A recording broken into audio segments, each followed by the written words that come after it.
kita ni? Yelah, Abang Asa ni mesti sebab tangki kumbahan rumah jiran kita yang dah melimpah ni. Sebab tu tercemar. Kalau macam tu, abang bagi tahulah jiran kita untuk panggil Indah Water datang sedut macam kita buat baru-baru ni. Lagipun, tangki septik individu sama ada dekat rumah ataupun premis perniagaan perlu dikosongkan secara berjadual sekurang-kurangnya 2 tahun sekali. Kenapa pula? Sebab dah memang tanggungjawab kita semua untuk jaga kelestarian alam sekitar untuk kesejahteraan semua. Tak perlu risau bang, Indah Water akan keluarkan notis bila tiba masanya supaya kita tak lupa. Oh, senanglah macam tu. Untuk keterangan lanjut, layari iwk.com.my. Indah Water Consortium, era baharu air. Kedak emak MZ Go Gegar murah segemuk orang tahu. Bapak kita nak beli bagai bagus. Lama-lama MZ Go semua baru. Orang tengok pun nampak keliru. Mari tengok sendirilah di MZ Gold. MZ Gold juga sedia menerima tempahan buatan tangan. Untuk maklumat lanjut, kunjungi MZ Gold Jalan Temenggung dalam Bandar Kota Baru atau hubungi 017-906-4447. MZ Gold, peneraju emas terpakai tanpa upah. Cayo kodok cayo. Sebuah pasaraya mesra pelanggan dikenali sebagai MG Co-op Mart, peneraju sektor peruncitan dan pemborongan milik Bumiputera 100%. Setiap pembelian akan mendapat mata ganjaran dan boleh ditukarkan kepada emas secara percuma di Makmur Gold. MG Co-op Mart kini beroperasi di sekitar Kuantan dan akan beroperasi di seluruh negara tidak lama lagi. Pasaraya Bumiputera milik penuh Koperasi Makmur Malaysia Berhad. MG Co-op Mart, pasaraya untuk semua. Layari page MG Co-op Mart Official. Lengkapkan hari anda dengan mendengarkan celoteh Nura dalam Mana Semua. Banyak perkongsian menarik dari dalam dan luar negara. Ada juga info-info mengenai kekeluargaan, wanita dan kesihatan. Boleh juga dedikasikan lagu serta ucapan anda.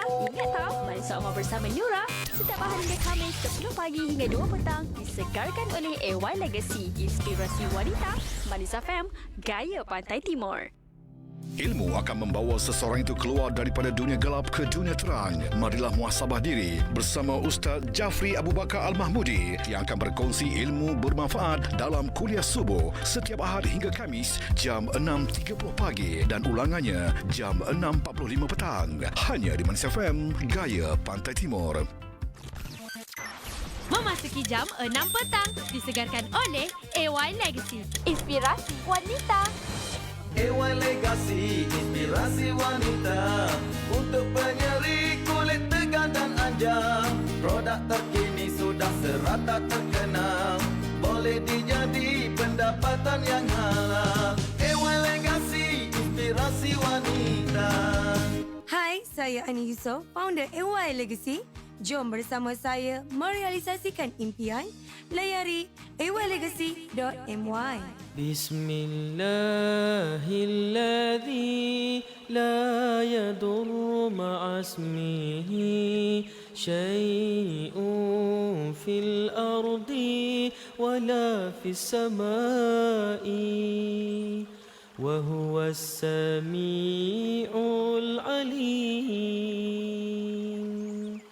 Bismillahilladzi la yadurru ma'asmihi syai'un fil ardi wala fis samai wa huwas sami'ul alim.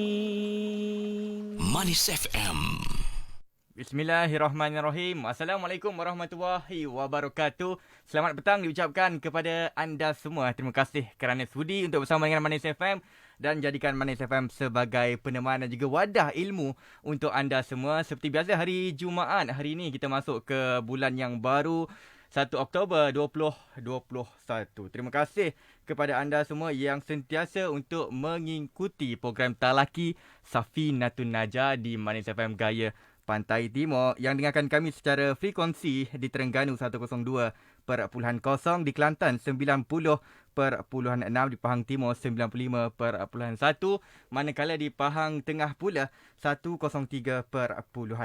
Dan anda juga dijemput untuk ke Facebook Live Manis FM untuk kita berinteraksi secara terus untuk anda melihat sendiri wajah saya Fad, dan juga seperti biasa saya tidak keseorangan. Kita akan bersama dengan Al-Fadil Ustaz Wan Junaidi bin Wan Jaafar dalam kita sama-sama menimba ilmu tentang perbicaraan rukun Islam dan iman serta hukum hakam fiqh dalam talaki Safinatun Najah. Dan minggu lepas Ustaz ada menyentuh tentang bagaimana sebenarnya untuk kita berselawat di hari Jumaat yang mulia ini.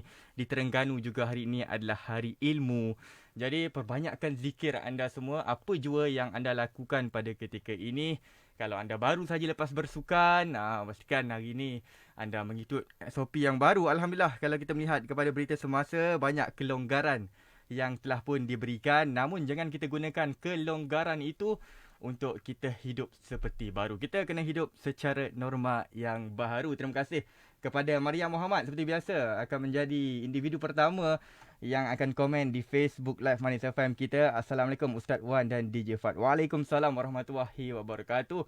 Jadi pastinya kita nak menyambung tentang bagaimana ilmu yang kita perolehi setiap minggu tentang Alhamdulillah kitab kita Safinatun Najah. Kepada anda semua yang telah pun memiliki kitab Safinatun Najah, anda boleh buka juga bersama-sama dengan kita supaya ilmu yang disampaikan oleh Ustaz hari ini mudah untuk diterima kita semua. Jadi tanpa melengahkan masa lagi, kita nak bersama dengan Al-Fadil Ustaz Wan Junaidi bin Wan Jaafar. Silakan Ustaz.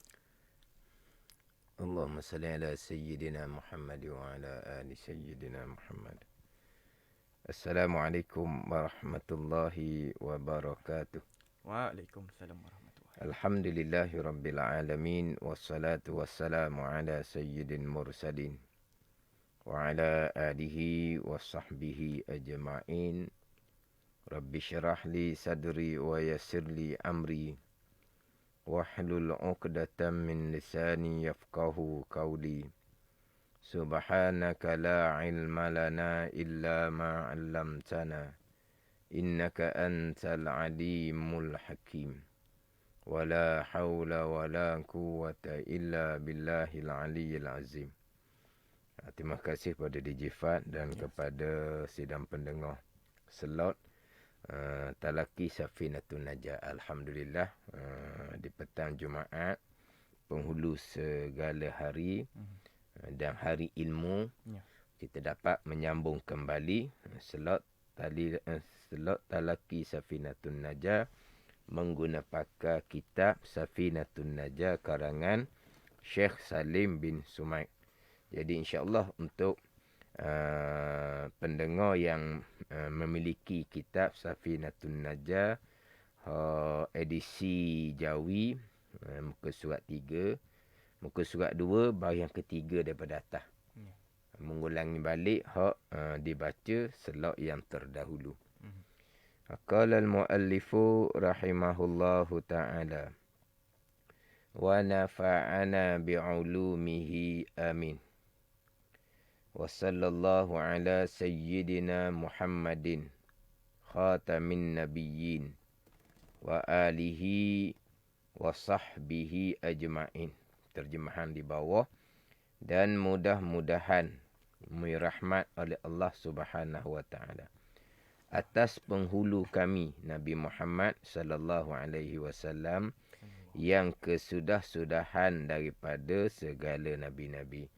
Jadi selepas dimulai kitab dengan bismillahirrahmanirrahim, disusuli dengan alhamdulillahirabbil alamin. Jadi penggang kitab menyusuli dengan doa kerahmatan ke atas Nabi sallallahu alaihi wasallam. Doa kerahmatan ke atas Nabi sallallahu alaihi wasallam. Tu kitab orang mengajar pun sama juga, dimulai dengan bismillah, kemudian alhamdulillah, kemudian selawat dan salam ke atas Nabi sallallahu alaihi wasallam. Jadi ini doa, mudah-mudahan Allah Taala beri rahmat atas penghulu kami. Penghulu kami itu terjemahan kepada Sayyidina. Sayyidina.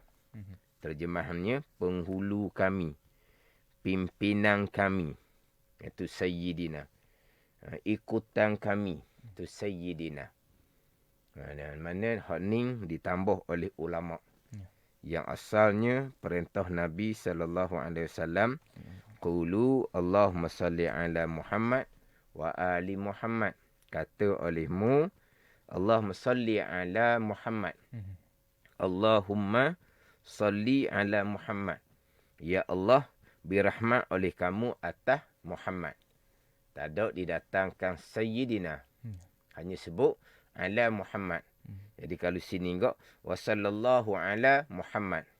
Sebab Nabi perintah, qulu kata olehmu, Allahumma salli ala Muhammad wa ali Muhammad. Bukan kata Allahumma salli ala Sayyidina Muhammad wa ali Sayyidina Muhammad. Tidak. Jadi ulama tambah Sayyidina ni atas jalan beradab. Sulukul adab. Atas jalan beradab.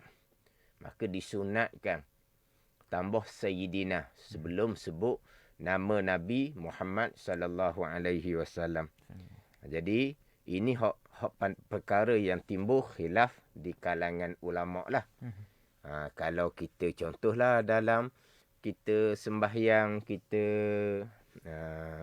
ada selawat selepas daripada tasyahud. Selawat. Selawat atas Nabi dan atas keluarga Nabi selepas daripada tasyahud akhir contohnya.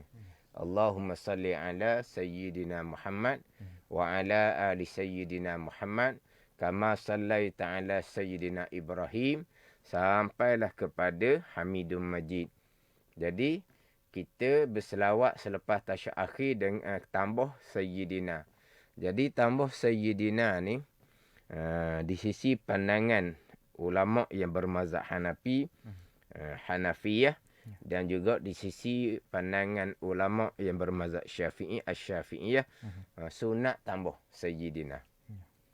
Adapun di sisi ulama yang bermazhab Maliki, ulama di sisi ulama bermazhab Hambali, Hanabilah, menyatakan bahawa tak sunat tambah.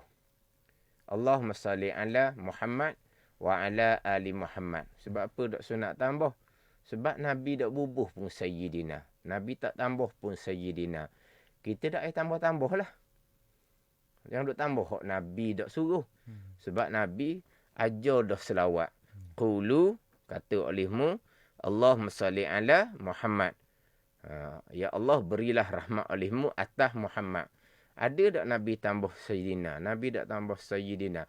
Tak payah tambah lah. Itu pandangan ulama' dan mazhab Maliki dengan ulama' dan mazhab Hambali. Adapun ulama' dan mazhab Hanafi, Syafi'i, sunat tambah Sayyidina. Walaupun Nabi tak bubuh pun sunat tambah. Dipanggil sulukul adab. Atas jalan kita nak beradab. Tambah sebutlah Muhammad gitu bubuh kot. Sayyidina Muhammad. Gitu. Adapun hak mazhab Maliki dengan Hambali tadi, atas jalan al-ittiba, ikut Nabi betul benar. Nabi tak bubuh Sayyidina, tak payahlah tambah Sayyidina. Ini khilaf di kalangan ulama. Jadi hak ni benda hak selesai dah, tak payah balah lah. Terpulang pada kita, tambahan pula kita ni bermazhab Syafi'i, tambahlah Sayyidina. Nabi pun bersabda, dia mengatakan bahawa ana sayyidu bani Adam.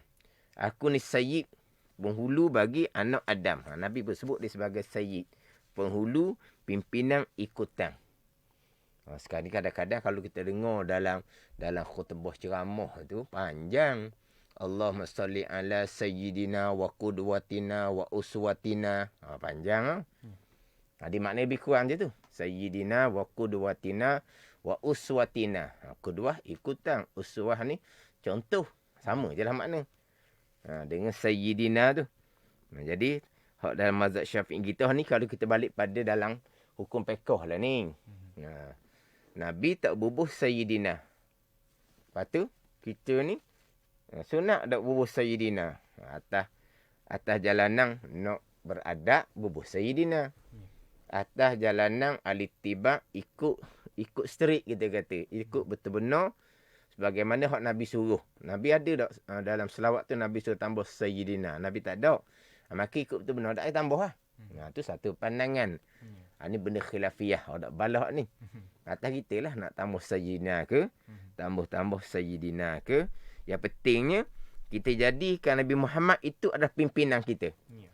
Ikutan kita. Contoh teladan kita. Hak tu hak penting. Hak tu hak wajib kepada kita. Kita duk balah. Sunat tambah sayyidina. Sunat tambah sayyidina. Tapi kita tak jadikan Nabi sebagai sayyid. Sebagai penghulu, sebagai pimpinan, sebagai ikutan. Tak jadi gitu. Jadi pentingnya kita jadikan Nabi itu sebagai pimpinan, ikutan dan contoh tauladan kepada kita. Jadi sini ditambah dengan Sayyidina Muhammad Khatamin Nabiyyin, yang kesudah-sudahan daripada segala Nabi. Kita maklumlah, Nabi Khatamul Anbiya.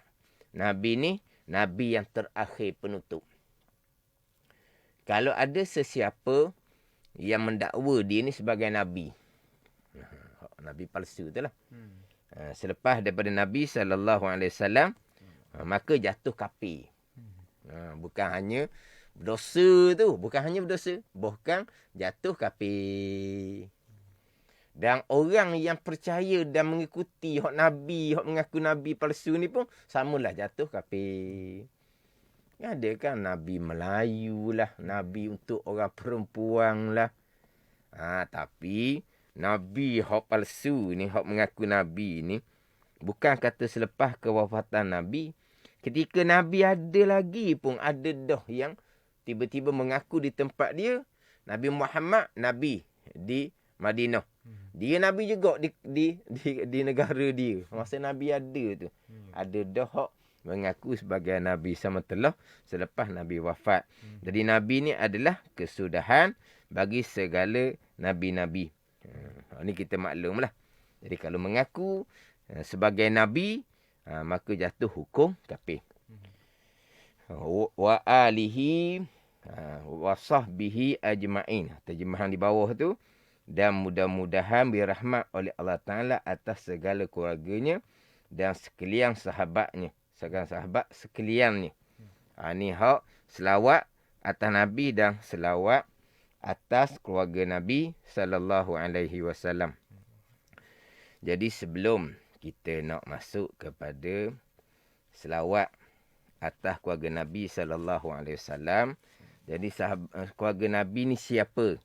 Siapa yang dikenali dengan keluarga Nabi ketika mendoakan kerahmatan.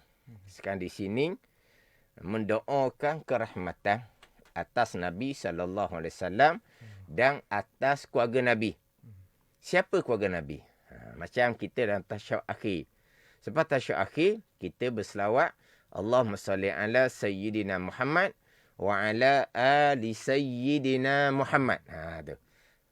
Atas keluarga penghulu Nabi Muhammad sallallahu alaihi wasallam. Siapa keluarga Nabi? Ni hak bacaan kita semua kan.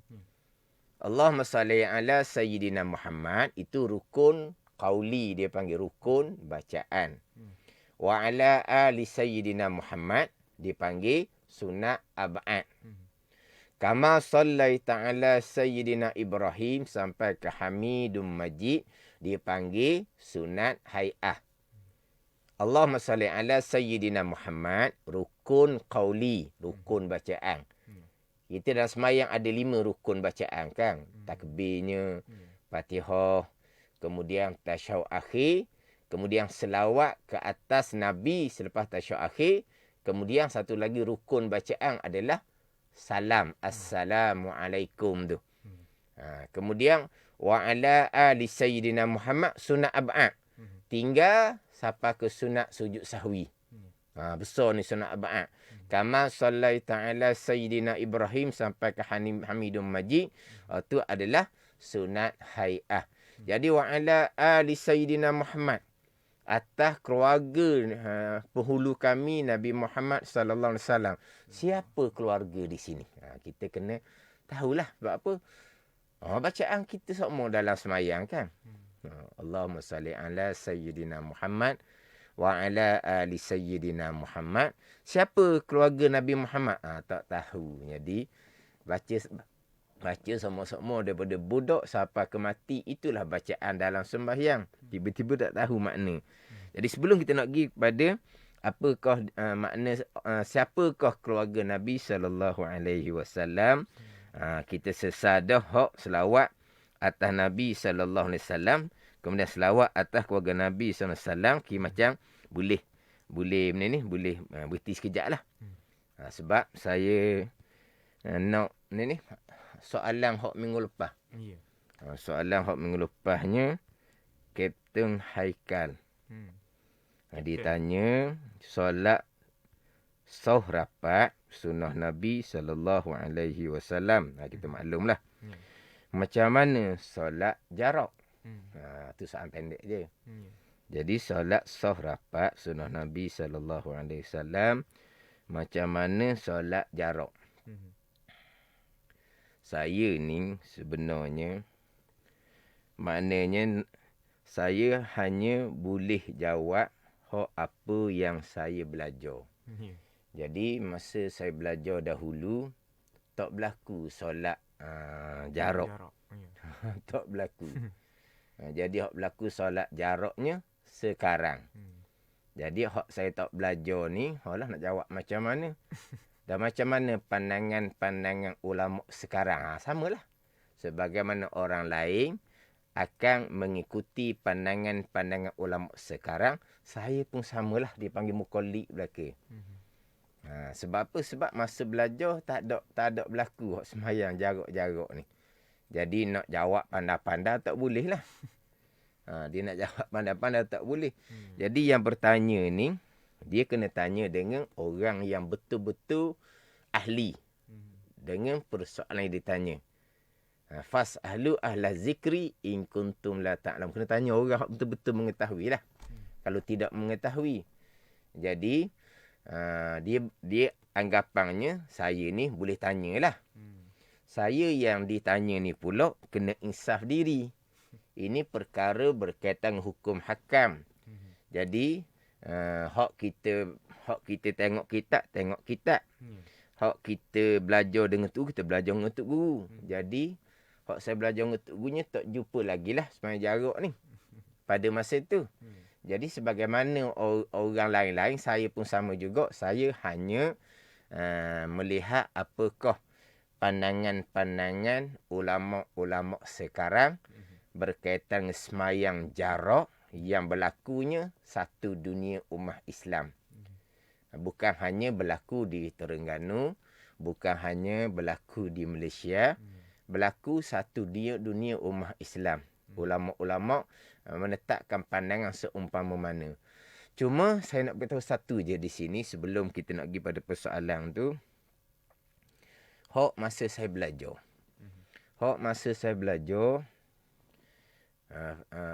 Timbul persoalan. Seseorang ni dia tak sempat nak mandi, nak apa tak sempat. Dia baru balik kerja. Jadi dia sapa ke masjid itu petang solat asar. Dia menyadari bahawa tubuhnya tu ada bau yang tak baiklah. Bangun satu hari dia bekerja. Jadi sepatutnya kena mandilah. Sebab dia nak sembahyang asar ni. Dia tak sempat. Jadi orang azan asar. Jadi kalau dia nak berjemaah rapat sah dengan orang ramai, dia pun pasti bau yang ada di tubuh dan pakaian dia akan menyakiti hak makmum yang berhampiran dengan dia. Kalau pasti menyakiti, masuk sembahyang juga, maka hak tu salahlah seumpama tu. Sebab kita menyakiti dan kita ganggu orang sembahyang dengan bau kita, bau tubuh dan pakaian kita. Macam mana kalau kita kebetulan sembahyang di sebelah orang yang berbau busuk. Adakah sembahyang kita tu tidak terganggu? Sembahyang kita terganggu dan bukan setakat terganggu, bahkan akan menimbulkan kemarahan orang yang tengah sembahyang tau. Kita sembahyang, siapa ni? Kita nak baca pun tak boleh. Nak baca, kita kena tarik nafas. Nak membaca dalam sembahyang, kita kena tarik nafas. Tarik nafas aja, Allah. Kemudian, kalaulah dia sembahyang sendiri-sendiri, ini yang saya belajar dahulu. Dia sembahyang sendiri-sendiri, rugi. Sebab dia tidak boleh fadilat berjemaah. Tapi ni nak sembahyang berjemaah, dia kena rapatkan saf. Rapatkan saf menyakiti, tak boleh. Jadi kalau nak sembahyang sendiri-sendiri, rugi kerana tidak dapat fadilat berjemaah. Jadi pandangan Tok Gurunya, ini satu pandangan lah. Nak dapat fadilat berjemaah, tak syarat rapat saf dia kata. Rapatkan saf itu dapat fadilat pahala rapatkan saf. Betulkan saf, lain pula tu. Rapatkan saf, betulkan saf, lain-lain tu. Ada saf rapat tapi belok. Ada saf renggang tapi lurus. Jadi rapatkan saf satu, betulkan saf satu. Jadi rapatkan saf satu fadilah. Luruskan saf satu fadilah. Fadilah lain. Untuk dapat fadilat berjamaah, tu kena lengkapkan syarat untuk sah berjamaah. Jadi untuk rapatkan sah bukan syarat untuk sah berjamaah. Itu kesempurnaan salat berjamaah, fadilat rapatkan sah. Jadi nak dapat fadilat rapatkan sah yang sunat, tak boleh. Sebab ada bau yang menyakitkan orang, hukumnya salah di situ. Nak buat benda sunat, maka timbul jadi haram kerana menyakiti, tak boleh. Jadi, tak apalah. Hak sunat rapatkan sah ni, tinggal. Tapi kekal berjemaah. Sebab nak dapat fadilat berjemaah. Dia pun, Guru pun anjurkan supaya jarak daripada orang lain. Maknanya, berjemaahnya masih lagi sah. Fadilat berjemaah 27 masih lagi dapat. Tapi, dia tidak dapat fadilat rapatkan sah. Makruh seumpama tu tak dapat fadilat rapatkan saf, tapi masih lagi dapat fadilat berjamaah 27. Sebab apa? Sebab rapatkan saf bukan syarat untuk saf berjamaah. Ni hak situasi seumpama, hak ni saya mengaji. Saya nak tahu hak ni hak saya mengaji. Jadi hak berkaitan rapatkan saf ni bicara kesempurnaan. Hak tu dalam masalahnya kerana ada keuzuran kerana dia berbau. Bukan sengaja ni, sepatutnya mandi dulu. Hak ni hak nak pergi mandi tak sempat berjemaah lah. Dia gitu. Faham tak ni? Dalam situasi yang luar biasa. Bukan situasi biasa. Situasi biasa kita mandi siap-siap. Baru pergi semayang, itu situasi biasa. Semayang pun biasalah. Rapatkan saf, betulkan saf. Jadi bila berbau busuk, situasi yang tak sama. Ni hak saya hak tu aja. Hak sekarang ni tengok kepada pandangan-pandangan ulama lah. Tengok pada pandangan ulama. Yang mana kita ni baguslah, alhamdulillah lah kita ni mementingkan sunnah Nabi untuk dapat fadilat rapatkan saf. Tetapi kita kena ingat, kita nak dapat fadilat rapatkan saf, hak paling besar laginya kita kena menekan berkaitan dengan syariat sunnah Nabi, syarat untuk sah berjamaah. Syarat untuk sah berjamaah tu kena tekan molek. Kita tekan berkaitan dengan fadilah rapatkan sah, bagus. Itu sunnah syariah Nabi yang disunatkan. Tidak dikerjakan tanpa sebarang kerana, sampai sebarang kerugian hukumnya makruh. Menyebabkan tak dapat fadilat rapatkan saf. Tapi masih lagi dapat fadilat berjemaah 27. Sebab syarat saf berjemaah masih lagi dapat. Jadi kita kena tekan lagi-laginya. Selain daripada tekan fadilat rapatkan saf ni, kita kena tekan syariatnya. Apakah syarat untuk saf berjemaah? Dalam setengah-setengah kitab, 12 syarat untuk saf berjemaah. Untuk sah berjemaah ni, kalaulah syaratnya tidak dilengkapi, bukan setakat tak dapat fadilat berjemaah, bahkan bawa pada batal sembahyang. Hak tu nak kena tekan molek. Hak tekan rapatkan sah ni bagus. Mana prihatinnya kita kepada kesempurnaan salat berjemaah, sunnah Nabi yang disunatkan kita rapatkan sah, kita tekan, bagus. Tapi yang paling besar laginya, syarat untuk sah kita berjemaah. Belajar dok 12 syarat tu. Jadi makmum belajar dok berkaitan dengan muafiq dan Muhammad sebut. Belajar ke dok? Hak ni. Untuk pastikan solat berjemaah tu sah. Kena tekan molek. Bukan kita nak meringankan hak rapatkan sah sunnah Nabi SAW. Cuma sebagai sebut mula-mula tadi, suasana yang luar biasa. Jadi, tak suasana biasa masa saya belajar dahulunya, suasana biasa je. Jadi, tak timbul lah bab semayang jadi jarak ni tak pernah terbayang kira-kiranya. Mula-mula tu terkejut kitanya. Macam mana nak semayang Jumaat ni? Jadi jarak seumpama ni. Lepas tu, dah masa belajar tak jumpa, akhirnya kita dengarlah pandangan ulama satu dunia.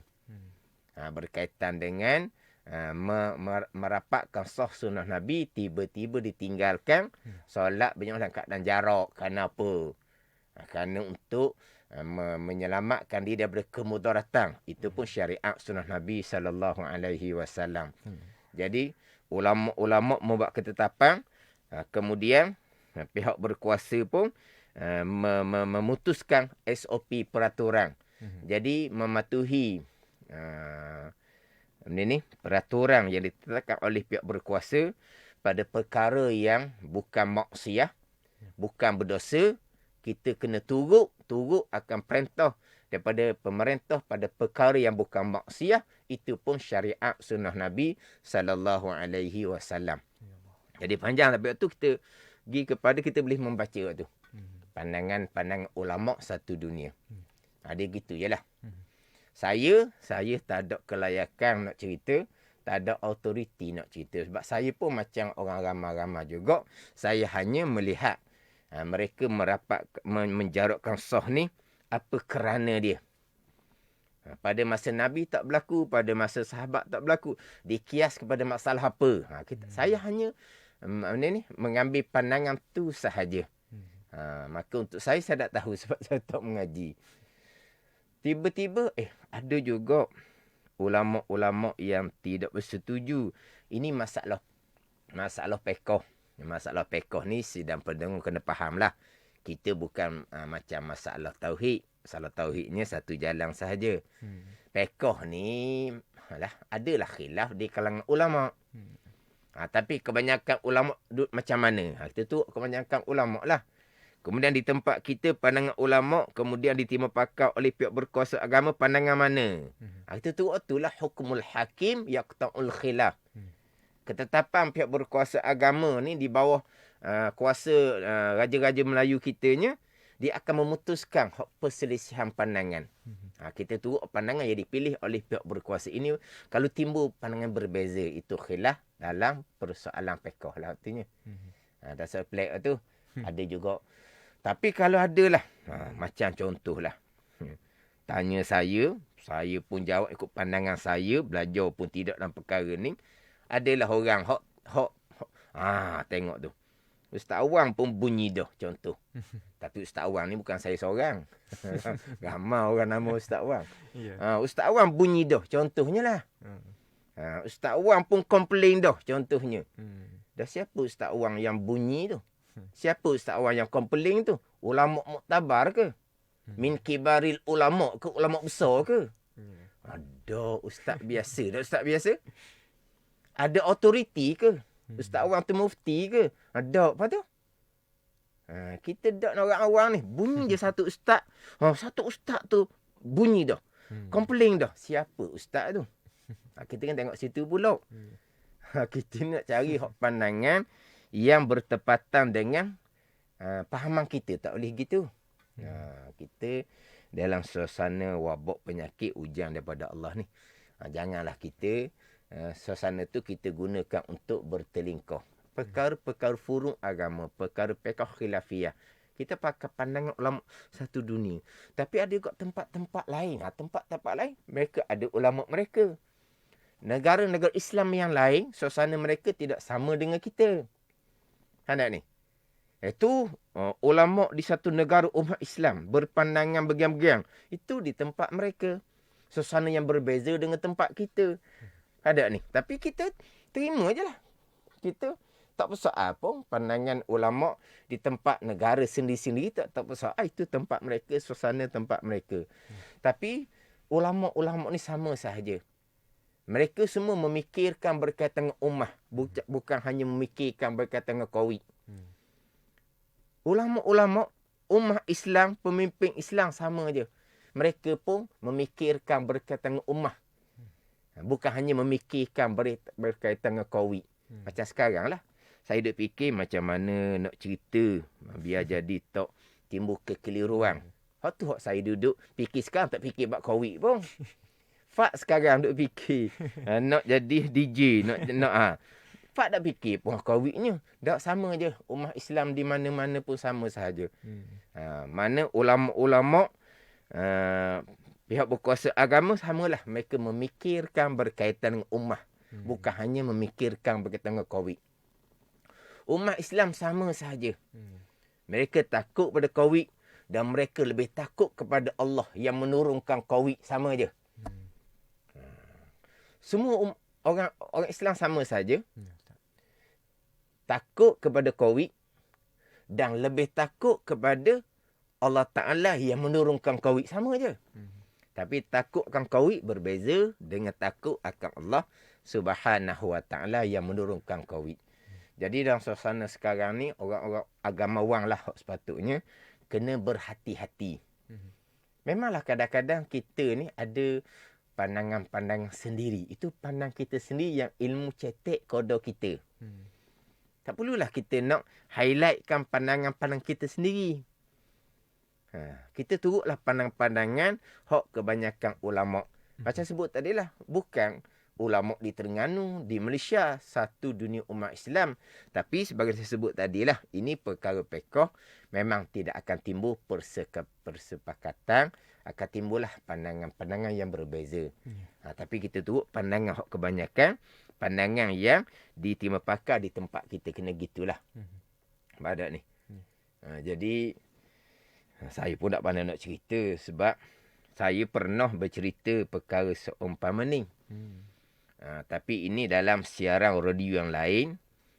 Adalah yang tulis di komen FB tu, didatangkan ayat Al-Quran supaya hati-hati dengan tipu daya Yahudi dan Nasara. Di situ. Lepas tu ditambah di bawah tu, ustaz yang bercakap ni, ustaz yang berkepentingan dengan kerajaan kerana nak jaga periuk nasi. Dia begitu. Kata astagfirullah, saya ni bukan kerja dengan kerajaan, kata. Saya tak pernah kerja dengan kerajaan. Dia panggil apa? Dia panggil pendakwah bebas. Itu maksud dia bukan kerja dengan kerajaan lah. Saya tak pernah ada kepentingan dengan kerajaan. Saya tak pernah kerja dengan kerajaan. Walaupun atas nama imam ke, bila ke, mubaligh ke, takmir ke, saya tak pernah kerja dengan kerajaan.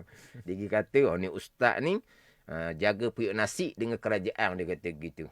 Jangan seumpama tu lah. Tu tak boleh gitu. Kita tuduh-tuduh seumpama tu. Saya hanya sebut tadi je. Saya sebagaimana ramai-ramai, maknanya turut pandangan-pandangan yang dikemukakan alasan-alasan oleh ulama-ulama kita. Tapi pasti ada pandangan yang berbeza. Pasti kita sendiri pun ada perkara-perkara yang, yalah, mungkin kita rasa pasal lain. Tapi kita kena insaf diri. Kecetekan ilmu yang ada pada kita tidak melayakkan kita nak persoal perkara yang disepakati satu dunia. Kemudian di tempat-tempat lain yang berbeza keadaan, berbeza suasana, berbeza pandangan pihak berkuasa mereka, itu tempat masing-masing lah. Ni sebagai contoh lah. Jadi panjang pula kita wa alihi wa sahbihi ajma'in tu dok berhenti sekejap sebab kita nak kita jawab soalan tu lah. Mula saya fikirnya tambah bayalah kata ni soalan rapatkan sah, jarakkan sah ni. Kita rasa dalam jawapan-jawapan ulama-ulama kita pun rasa sudah lengkap. Atas kita nak mencari je lah. Kalau kita nak mencari pandangan yang sesuai kita cari sesuai kita. Kita tolak lah. Yang tak sesuai kita ada orang seumpama tu. Cari tak sesuai gitu. Kita cari pandangan-pandangan. Mereka siapakah mereka gitu. Ustaz mereka. Ustaz mana ni? Ustaz biasa-biasa. Ustaz biasa-biasa. Mengajar hukum biasa-biasa. Mengajar bab sifat 20. Mengajar bab semayang. Mengajar bab sifat hati. Itu ustaz biasa-biasa. Sebab ilmu yang dia ajar tu ilmu fardhu ain, ilmu biasa-biasa. Jadi apabila berlaku suasana yang luar biasa, kena tak boleh pakat ustaz dah, pakat ulama-ulama yang lebih besar. Gitu je. Macam ustaz biasalah. Setakat biasa je. Bahawa ni keadaan yang luar biasalah. Luar biasa. Ni sebagai contoh, pernahlah didatangkan dalam FB gambar di fotoni. Di fotoni pada masa bulan Ramadan.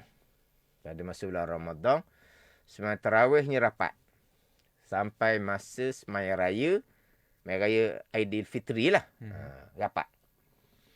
Maka timbullah tengok tu di foto ni. Kerajaan mereka, kerajaan Thailand, Buddha. Tapi sembahyang rapat. Kita kerajaan Islam, sembahyang jarak. Jadi dibuat banding gitu. Sekarang di foto ni Yala Naratiwat, bukan kata sembahyang rapat ke jarak. Jumaat pun ditangguhkan pada masa sekarang. Sebab tempat mereka tinggi. Pada masa Ramadan tu, termasuk pada masa Hari Raya Aidilfitri tu, mereka tidak ada, kosong di selatan Thailand tu. Lama dah mereka tak dengar perkataan COVID tu. Lepas tu mereka sembahyang rapat. Sembahyang raya pun rapat ramai-ramai. Lepas daripada tu. Lepas dah tu, kena dipanggil yang keberapa pun, dipanggil apa? Round ke apa? Round yang pertama, yang kedua. Gelombang. Gelombang yang keberapa, wallahualam lah. Kena gelombang berlarutan sampai sekarang. Bukan kata semayang tu jarak. Semayang Jumaat pun ditangguhkan. Setengah-setengah tempat, Jumaat pun ditangguhkan. Sekolah kerajaan, sekolah pondok pun ditutup sementara sampai masa sekarang. Yang pada masa sebelum tu memang tak ada ni ujian daripada Allah Subhanahu Wa Taala. Tapi ulama-ulama di foto ni terima. Pada masa semayang jarak mereka terima. Pada masa ditangguhkan sementara semayang Jumaat mereka terima. Itu dia alim ulama, orang yang betul-betul berilmu. Atau guru, saya ni macam saya ni ustaz biasa je. Orang baru-baru je panggil ustaznya. Orang kawan lama-lama panggil nama je. Kawan lama-lama panggil nama je. Kawan kapung panggil nama je. Tak ada apa je. Kawan kapung panggil nama. Tak apa. Ustaz tu pun tinggi dah. Nama tinggi dah. Ustaz biasa je. Jadi persoalan yang luar biasa, kena cari pandangan ulama-ulama. Pandangan para muftinya macam mana. Semua orang tak selesa. Semayang jarak ni semua orang tak selesa. Tapi kita terimalah dalam suasana sekarang. Boleh berjemaah, alhamdulillah. Boleh Jumaat pun, alhamdulillah. Di Terengganu kita, program masjid boleh berjalan macam biasa. Kuliah berjalan macam biasa. Itulah sebesar-besar rahmat daripada Allah Subhanahu Wa Taala. Jadi mudah-mudahan Tuhan tarik wabak penyakit ni. Sampai masa kita boleh balik kepada situasi biasa.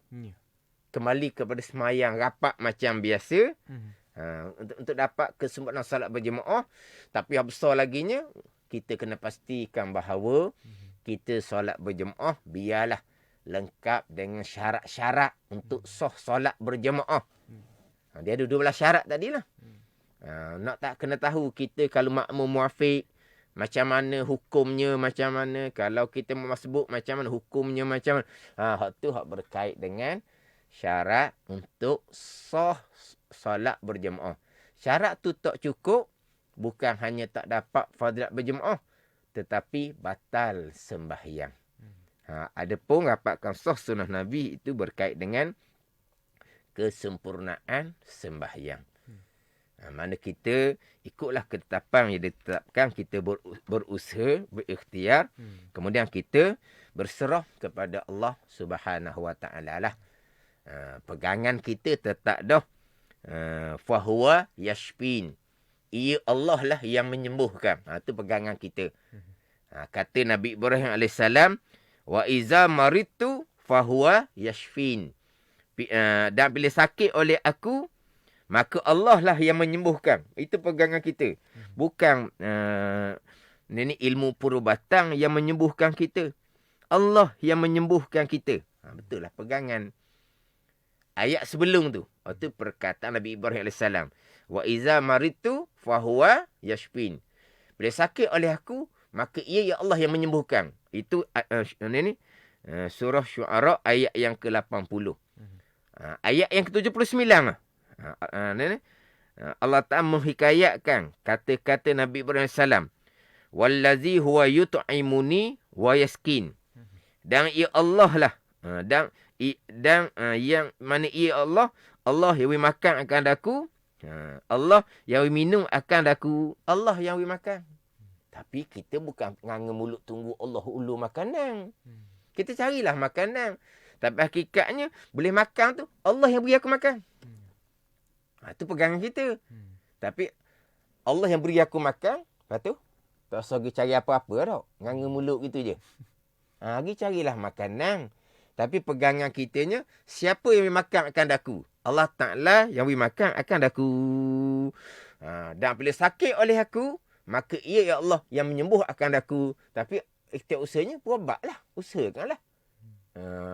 Vaksin ke, ikut SOP ke. Ikut sebagaimana yang ditetapkan. Tapi sembuh tak sembuh, selamat tak selamat, semuanya datang daripada qada dan qadar Allah Subhanahu wa ta'ala. Itu usaha syariah. Kemudian kita tawakul berserah kepada Allah.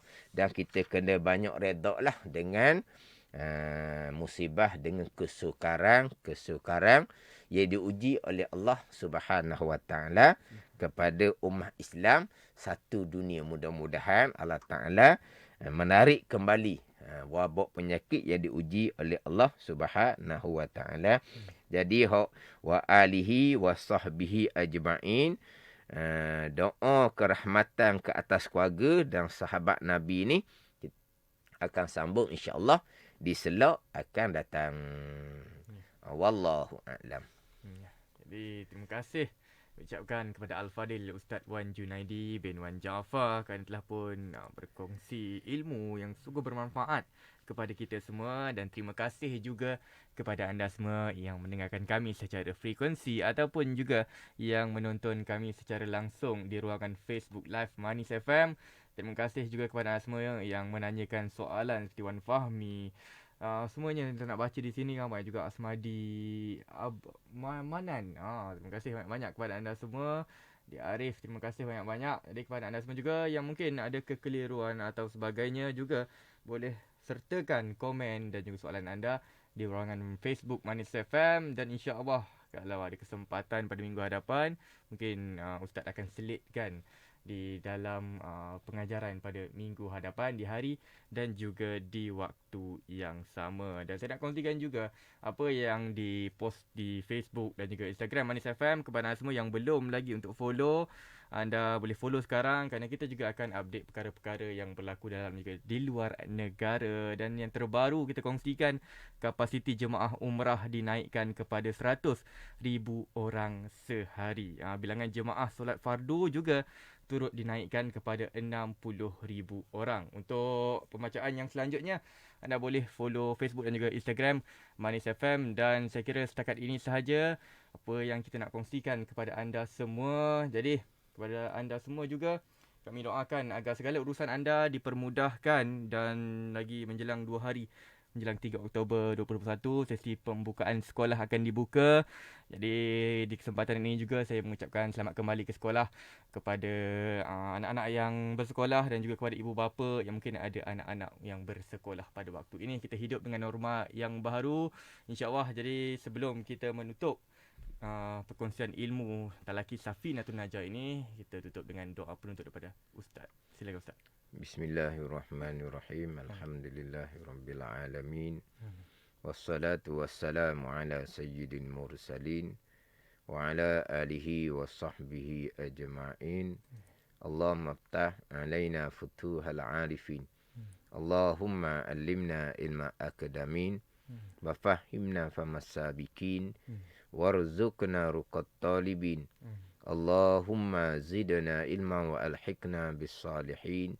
Wa sallallahu ala sayyidina Muhammadin wa ala alihi wa sahbihi wa sallam.